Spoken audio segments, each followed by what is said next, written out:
இப்போ நீங்க ஆன்லைன்ல ஒரு பொருள் வாங்க போறீங்கன்னு வச்சுக்குவோம். தேடி தேடி உங்களுக்கு பிடிச்ச பொருட்கள தேர்ந்தெடுத்து உங்க டிஜிட்டல் கார்ட்ல, அதாவது வணிக வண்டியில போட்டுட்டீங்க. ம், இது எல்லாரும் பண்றதுதான்.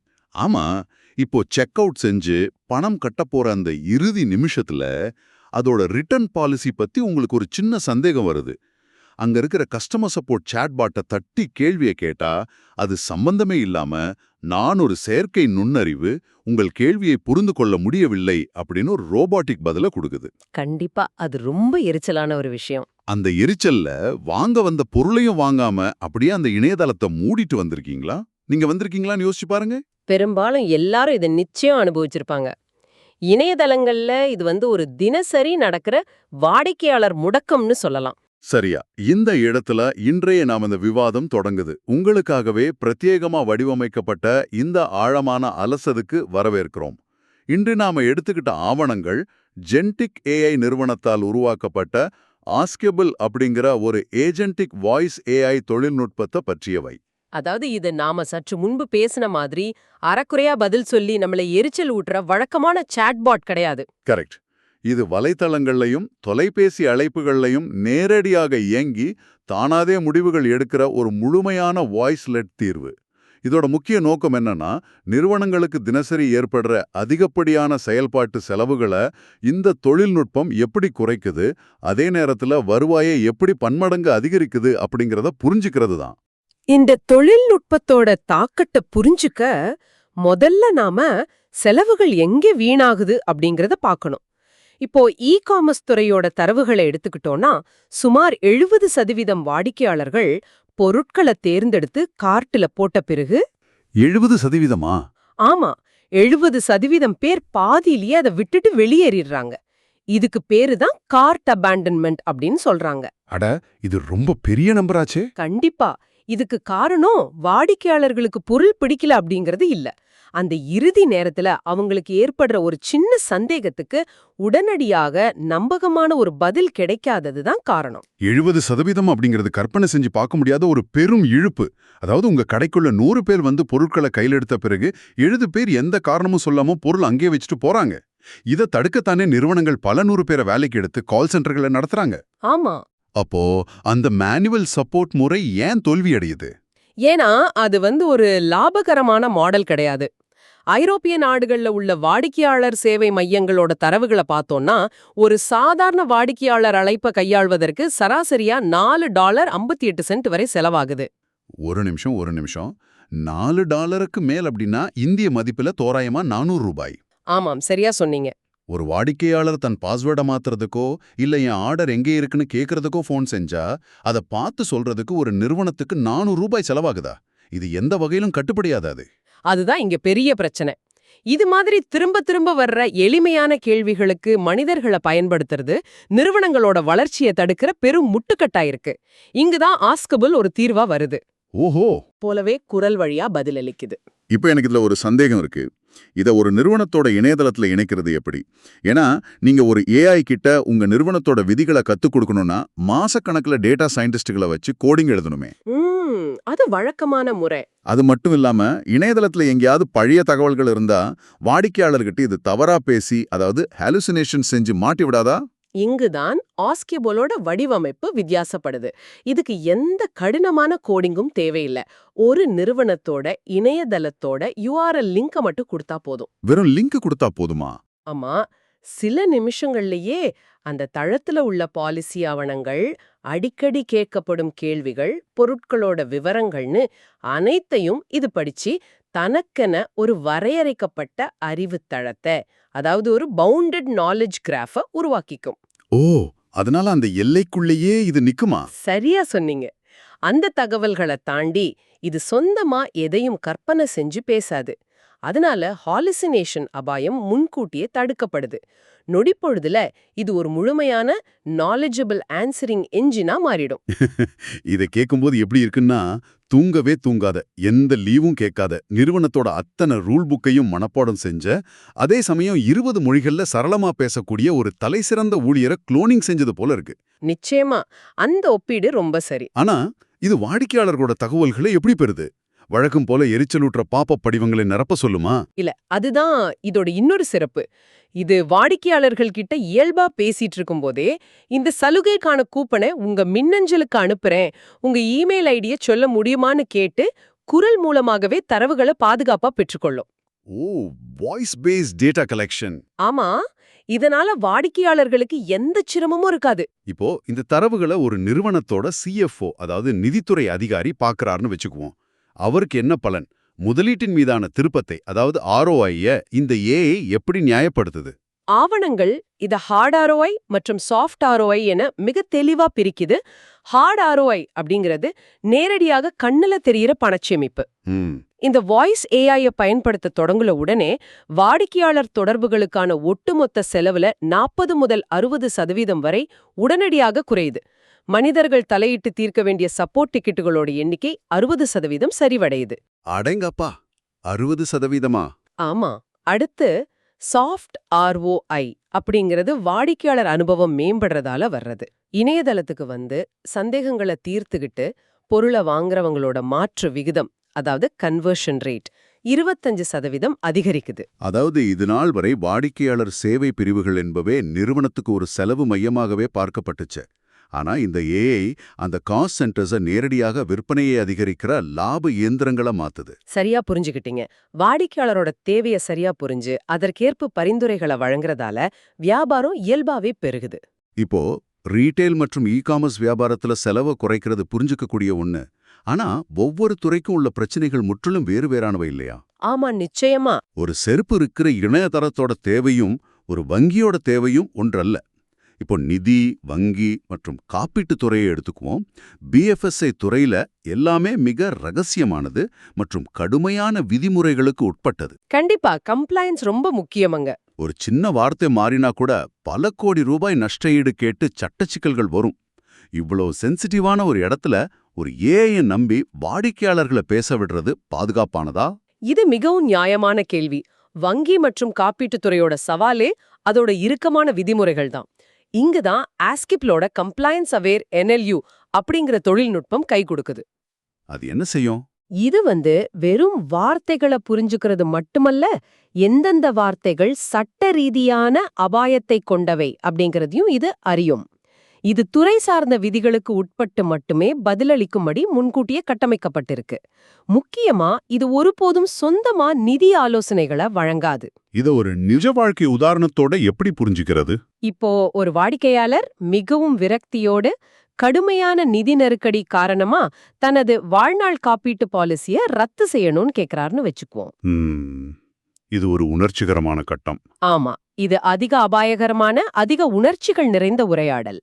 சாதாரண சாட்பாட் அப்படின்னா உடனே ரத்து செய்வதற்கான லிங்க் இதோ அப்படின்னு கொடுத்துரும். கரெக்ட். ஆனா ஆஸ்கபிள் வாடிக்கையாளரோட உணர்ச்சிகளை புரிஞ்சுக்கிட்டு விதிமுறைகளுக்கு உட்பட்டு உங்களுக்கு பண தேவை இருந்தா பாலிசிய ரத்து செய்வதற்கு பதிலா அதோட மீதே நீங்க கடன் பெறலாமே அப்படின்னு மாற்று வழிகளை மிக கனிவா எடுத்துரைக்கும். ஆச்சரியமா இருக்கு. இதனால வங்கிகளுக்கும் காப்பீட்டு நிறுவனங்களுக்கும் என்ன நேரடி பலன் கிடைக்குது? ஒருவேளை மனிதர்களோட வேலை பறி போயிடுமா? இல்ல, வேலைகள் பறிபோகாது.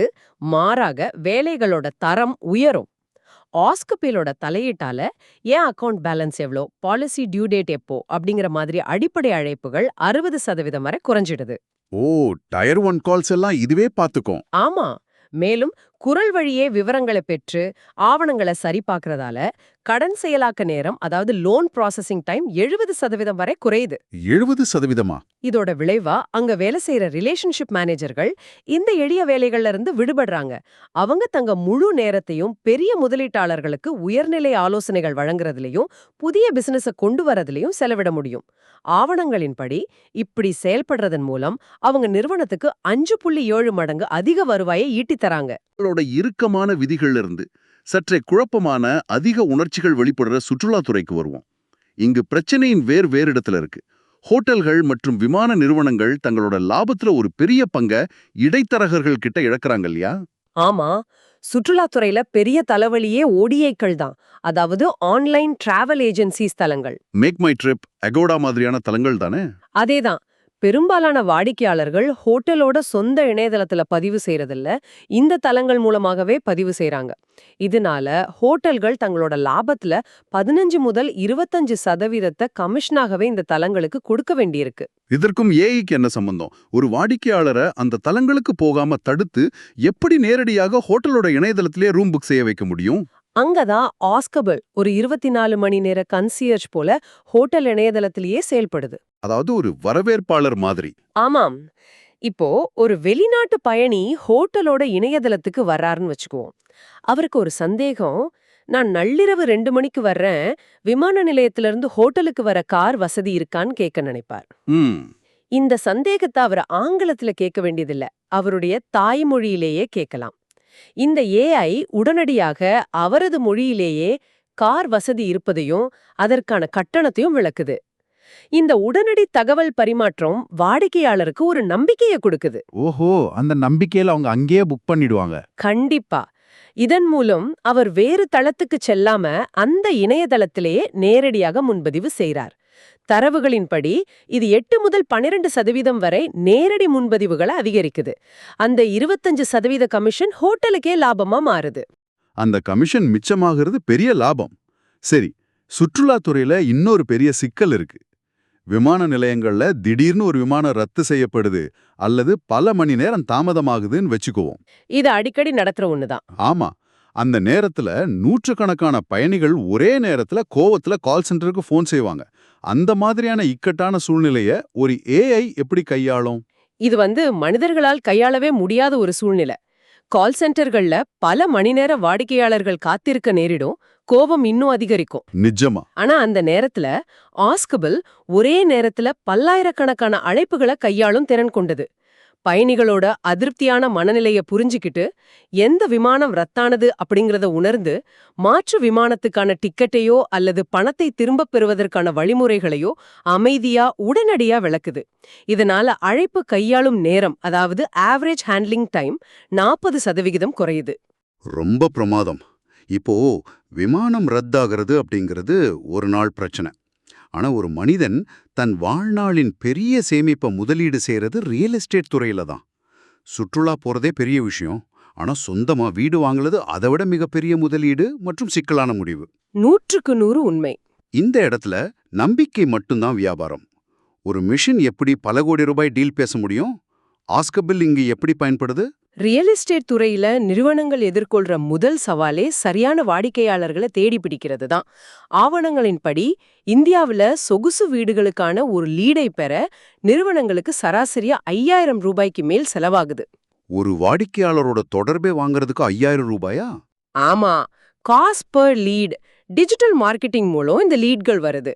ஆனா இதுல உள்ள பெரிய பிரச்சனை என்னன்னா, இதுல பாதிக்கும் மேற்பட்டவங்க உண்மையாகவே வீடு வாங்கும் எண்ணம் இல்லாம சும்மா என்ன விலைன்னு விசாரிக்கிறதுக்காகவே தங்க நம்பரை கொடுத்திருப்பாங்க. இதை பற்றி ஒரு ரியல் எஸ்டேட் நண்பர் என்கிட்ட சொல்லியிருக்கார்.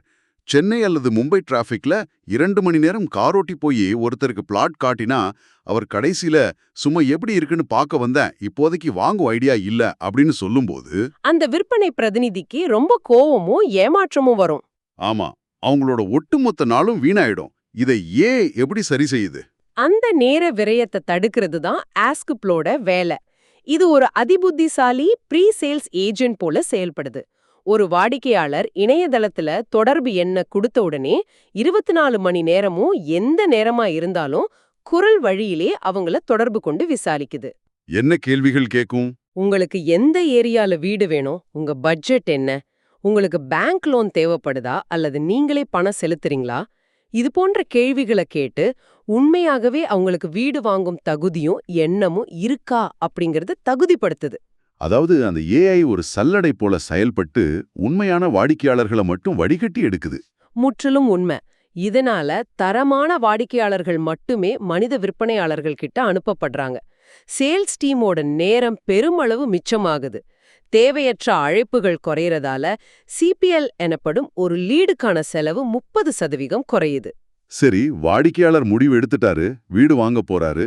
ஆனா கமர்ஷியல் லீசிங் அல்லது பெரிய சொத்துக்களை வாங்கும் விஷயங்கள்ல அந்த ஒப்பந்த ஆவணங்கள் மிகவும் சிக்கலானவை.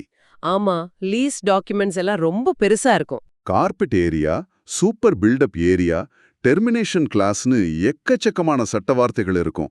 எனக்கெல்லாம் லீகல் டாக்குமெண்ட்ன்றாலே தலை சுத்தும். ஒரு வழக்கறிஞரை அருகில் வச்சுக்கிட்டு படிக்கிற மாதிரி இருந்தா எவ்வளோ நல்லா இருக்கும்னு தோணும். இந்த ஆவணங்களை படிக்கிறதுக்கு இந்த ஏஐ உதவி செய்யுமா? அந்த இடத்துல ஆஸ்கபிள் ஒரு டாக்குமெண்ட் சாம்பியனா மாறுது. நூற்றுக்கணக்கான பக்கங்கள் கொண்ட மிகச் சிக்கலான சட்ட வார்த்தைகள் அடங்கிய ஒப்பந்தங்களை நொடிகள்ல படிச்சு புரிஞ்சுக்கிற திறன் இதுக்கு உண்டு. அப்படியென்றால் வாடிக்கையாளர் அந்த ஒப்பந்தத்தை பற்றி கேள்விகள் கேட்கலாமா? தாராளமாக கேட்கலாம். இந்த ஒப்பந்தத்துல நான் உண்மையாக பயன்படுத்தக்கூடிய இடம் எவ்வளவு? மெயின்டெனன்ஸ் கட்டணம் எதில் சேரும்? நான் முன்கூட்டியே வீட்டை காலி செஞ்சா என்ன அபராதம் கட்டணும்? இது போன்ற மிக நுட்பமான கேள்விகளுக்கு ஆவணத்துல உள்ள தகவல்களை தேடி எடுத்து சாதாரண மனிதர்களுக்கு புரியும் மொழியில உடனடியாக குரல் வழியே இது பதிலளிக்குது. ஓ, வாடிக்கையாளரோட எல்லா சந்தேகங்களும் உடனடியாக தீர்க்கப்படுறதால வியாபாரம் சீக்கிரம் முடிஞ்சிடுமே. அதுதான் நடக்குது. டீல் முடிவாகும் நேரம் 10 முதல் 20% வரை வேகமடையுது. மேலும் ஆவணங்களை தெளிவா புரிஞ்சுக்கிட்டு கையெழுத்திடுறதால எதிர்காலத்துல வரக்கூடிய சட்ட ரீதியான முரண்பாடுகள் மற்றும் வழக்குகளோட அபாயம் 40% குறையுது. சூப்பர்! நான் படிச்ச இந்த ஆவணங்கள்ல என்னை மிகவும் ஈர்த்த இன்னொரு விஷயம் இதோட பண்பாட்டு புரிதல். வெளிநாடுகள்ல வாழும் இந்தியர்கள் இங்க முதலீடு செய்ய வரும்போது ஆஸ்கபிள் அவங்களோட எப்படி பேசுது அப்படிங்கிறது மிக சுவாரஸ்யமானது. இது வெறும் மொழியை மட்டும் மாத்துறதில்ல இல்லையா? ஆமா, இது மிக முக்கியமான அம்சம். இது வெறும் கூகுள் டிரான்ஸ்லேட் போல வார்த்தைகளை மொழிபெயர்க்கிறது இல்ல. ஒரு தென்னிந்திய வாடிக்கையாளர் பேசும்போது தென்னிந்தியர்களுக்கே உரித்தான பண்பாட்டோடும், ஒரு மும்பைவாசி பேசும் விதம் என அந்தந்த பண்பாட்டிற்கு ஏற்பார் போல குரலையும் வார்த்தை பிரயோகங்களையும் மாத்திக்கிட்டே இது பேசும். அட, பெர்சோனாவே மாத்திக்குமா? ஆமாம். இதனால ஒரு எந்திரத்துக்கிட்ட பேசுறோம் அப்படிங்கிற எண்ணமே வாடிக்கையாளருக்கு வராது. இது நிறுவனத்தின் மீதான பிணைப்பையும் நம்பகத்தன்மையையும் பல மடங்கு அதிகரிக்குது. ரொம்பவே பிரமிப்பா இருக்கு. இன்று நாம விவாதிச்ச தரவுகள்ல இருந்து ஒரு விஷயம் மிக தெளிவா புரியுது. செயற்கை நுண்ணறிவு அப்படிங்கிறது இனிமேல் திரையில தட்டச்சு செஞ்சு பதிலளிக்கிற வெறும் சாட்பாட் மட்டும் அல்ல. அது நிறுவனத்தோட செயல்பாட்டு செலவை அதிரடியாக குறைச்சு வாடிக்கையாளர்களை தக்க வைக்கும் 24 மணி நேரமும் அயராது உழைக்கும் ஒரு பன்மொழி நிபுணர். கண்டிப்பா. அது நிதித்துறையோட மிக கடுமையான விதிமுறைகளாயிருக்கட்டும், சுற்றுலாத்துறையோட சிக்கலான நேரடி முன்பதிவு மற்றும் விமான ரத்து குழப்பங்களாயிருக்கட்டும், அல்லது ரியல் எஸ்டேட் துறையோட ஆயிரக்கணக்கான பக்கங்கள் கொண்ட சட்ட ஆவணங்களா இருக்கட்டும், அனைத்தையுமே மனிதர்களை விட வேகமாகவும் சுலபமாகவும் சோர்வடையாமலும் இது கையாளுது. ஆமா, நிறுவனங்கள் தங்களின் செலவு மையங்களை மூடிட்டு தங்களின் ஒவ்வொரு வாடிக்கையாளர் தொடர்பையும் வருவாய் ஈட்டும் வாய்ப்பா மாத்திரத்துக்கு இந்த தொழில்நுட்பம் ஒரு மிக சிறந்த பாலமா அமையுது அப்படிங்கறத இந்த தரவுகள் ஆணித்தரமா நிரூபிக்குது. இதை கேட்டும் நீங்க சற்று யோசிச்சு பாருங்க. உங்களோட சொந்த வியாபாரத்திலேயோ அல்லது நீங்க தினமும் வாடிக்கையாளராக பெறும் வங்கி, சுற்றுலா மற்றும் பல சேவைகளிலோ இதுபோன்ற ஒரு வாய்ஸ் ஏஐ முன்கூட்டியே இருந்திருந்தா உங்களின் எவ்வளவு நேரமும் பணமும் எரிச்சலும் மிச்சமாகியிருக்கும். எந்த நேரத்திலையும் எந்த சூழ்நிலையிலையும் நம் தாய்மொழியிலேயே சரியான துல்லியமான தகவல்கள் கிடைக்குது அப்படிங்கிறது ஒரு வாடிக்கையாளரா பார்க்கும்போது அந்த நிறுவனத்தின் மீதான விசுவாசத்தை பல மடங்கு உயர்த்தும். 100% உண்மை. இந்த ஆழமான அலசலை நிறைவு செய்வதற்கு முன் இறுதியா உங்களுக்கு ஒரு கேள்வியை முன்வைக்க விரும்புகிறேன். இந்த ஏஐ ஏஜென்ட்கள் நம் ஊர் வட்டார வழக்கிலும் பண்பாட்டோடும் சட்ட ஆவணங்களின் நுணுக்கங்களோடும் எந்த தவறும் இல்லாம நம்மிடம் நேரில் பேசுவது போல பேசத் தொடங்கிட்டா, எதிர்காலத்துல ஒரு மனிதனிடம் ஃபோன் செஞ்சு சேவை பெறுவதை விட இந்த ஏஐ இடம் பேசுவதையே நாம் அதிகம் விரும்பத் தொடங்கிடுவோமா? சிந்தியுங்கள்.